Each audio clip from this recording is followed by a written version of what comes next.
Hello and welcome to another episode of Slam TV. We have a special episode for you folks at home today. We're going to talk about amortized loans and mortgages. Luckily for you folks, we have a special guest with us here today. He's known as the mortgages master. He's the finance phenom. He creates amortization tables at the dinner table. He's Jay Cho. Thank you. Jay, how's it going, buddy? Hey, how are you doing? Good. Hey, did you buy that Ferrari yet for your midlife crisis? Oh, that Ferrari. Actually, funny thing is, the other day I went to the dealer. The just Ferrari down the dealer? street, exactly. Right. And I was in line, and then this lady was like, "If you're gonna spend that much money on your car, why don't you buy a house?" I'm like, "Oh, house? Maybe that's better than a car."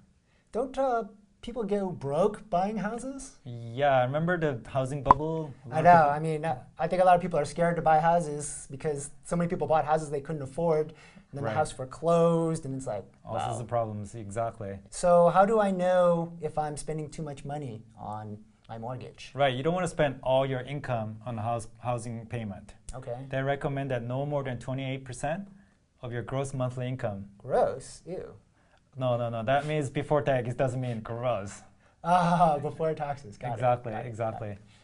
So what is your gross monthly income? It's about $6,000. Right. So 28% of $6,000. So 0.28 times $6,000, $1,680. Oh. So make sure your payment is no more than that for the house payment. Okay. Right. So if I have a 30-year mortgage and I have to make a monthly payment, how many total payments is that going to be? Right. So you're making monthly payment, right? So that means 12 times a year. And if you want to do 30 years, that means 30 times 12. So that's 360 payments. 360 payments. Right. Cool. So I think I can figure out how much I need to pay per month if I just take $300,000. So you want to buy a house that's $300,000? Yeah. Wow. Okay. Living large, baby. Living large. Let's say I buy a $300,000 house. Okay.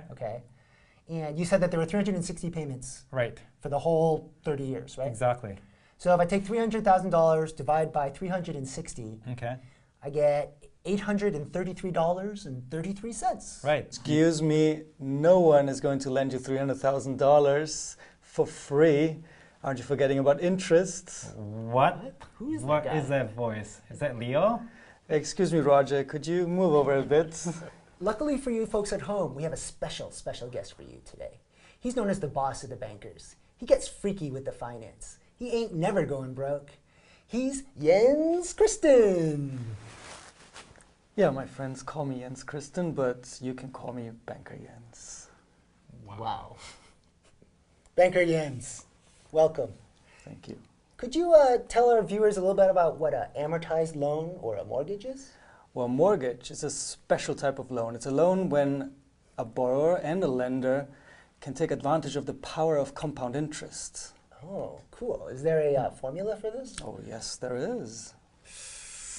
Wow. Oh my God.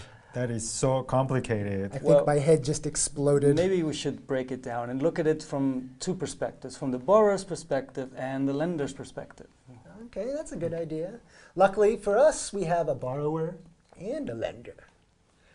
Jay, could you lead us through the borrower's point of view? Sure, let's look at, oh, wow, okay. Oh, you know what? It's not as bad as you think it is. I think we've seen this before. Do you remember this from last time? Part of it looks kind of familiar to me. Right, we talked about, there's another case where we take advantage of the power of compound interest. Remember? Oh, give me a hint. It rhymes with gratuity. Annuity. Exactly. Yes. That's exactly right. Why don't we lead our students through the annuity formula again? Okay. So we're looking at the right-hand side of the equation. Okay. And then if we think of that as an annuity, I see we have all these different letters. What does the N stand for again? N's the number of times it get compounded, or how many payments you make in 1 year. So it'll be 12 because you're making a monthly payment. Oh, okay. And what does the T stand for again? T is time in years. We're taking 30-year loan, so it'll be 30. Cool. And R? R is the interest rate. Like we'll say it's 5%. And of course, when you do calculation, you're going to convert that into decimal. So it'd be 0.05. Oh, okay. Mm-hmm. So it looks to me like there's still two things in our formula that haven't been filled out yet. What's this FV and this PYMT again? Right, the PYMT is the payment. That's how much monthly payment you're gonna make. That's like my mortgage payment? Right, and the future value is, I don't know. Well, maybe I can help here. Oh, Jens, can you fill us in on what this future value and payment should be? Yes, as a lender, obviously, I'm trying to take advantage of you. But, well, seriously, I'm trying to take advantage of compound interest. Oh. And if I have $300,000 that I would like to invest, compounded for 5% for 30 years, then I can make a decision and think, well, do I just want to invest it or will I lend it to Jay? Lend it to Jay. Yes. Okay. So, if I wanted to buy if I want to take out a $300,000 loan, and I want to take advantage of the power of compounding, from the banker's point of view, how much money will they expect at the end of 30 years? Well, that's when we look at the left side of the formula, and this is again a formula we know. It's the compound interest formula you calculated before. Right. Can you lead us through this compound interest formula? What does the P stand for? Well, P is the principal. In this case, it's the $300,000 that I would invest or lend to Jay. What about the R? Well, the R is the interest rates we agreed on, the 5%. Oh, yeah, right. We already talked about that. And the N was? And the N is the number of payments for each month, which means it's going to be the 12 payments. Oh, number of payments per year. Per year, yes. So, got it. So the N is 12. Correct. Cool. And in our case, what's T? And T is still the 30 years. Ah, cool. Awesome. So at the end of this calculation, when we plug everything into the computer, what do we get? Well, if we put it all into this machine, we get oh, very nice. We get $1,340,323.29. Wow. More than $1 million. I have to pay that much money? I don't have that much money. That's the power of compounding. That's so much money. For $300,000 house, I have to pay more than $1 million? No, of course not. Because we're both taking advantage of the power of compounding. I get it. So for your point of view, that's what you're expecting at the end. Exactly. And from your point of view, I'm trying to match that by investing a certain amount of money every month. Let's revisit that annuities formula again. So I think now we know what the future value is. Okay. Jens, thanks for calculating for us. Sure. 1,300,000, the long number, about $1.3 million. About 1.3 million, right? So now we can plug in all the numbers in. So we know on the left-hand side, I have about $1.3 million. On the right-hand side, I have everything else except the payment. Now we can solve for the payment.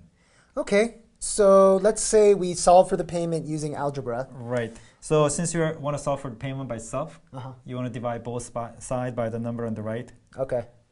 And what do we get if we plug all of that stuff into our formula? Right. Oh, cool. $1,610.46. Okay. Oh, that's manageable. It's manageable. It's not that bad. It's not that bad. I see.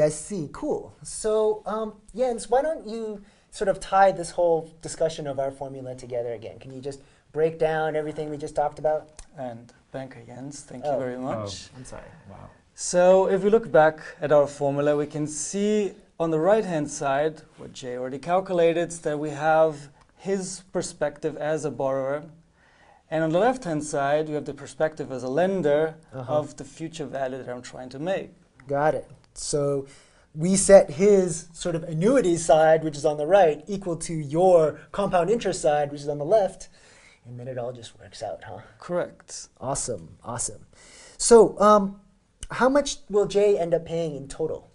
Well, we calculated, or you two calculated, that Jay will pay $1,610.46 each month. Now he pays it for 12 months, for 30 years.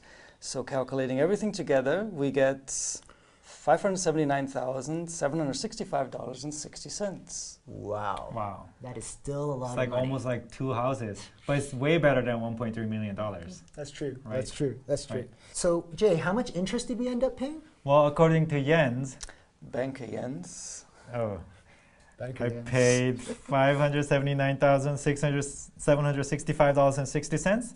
But I borrowed $300,000. So basically, I look at the difference. So I subtract those one number from the other one.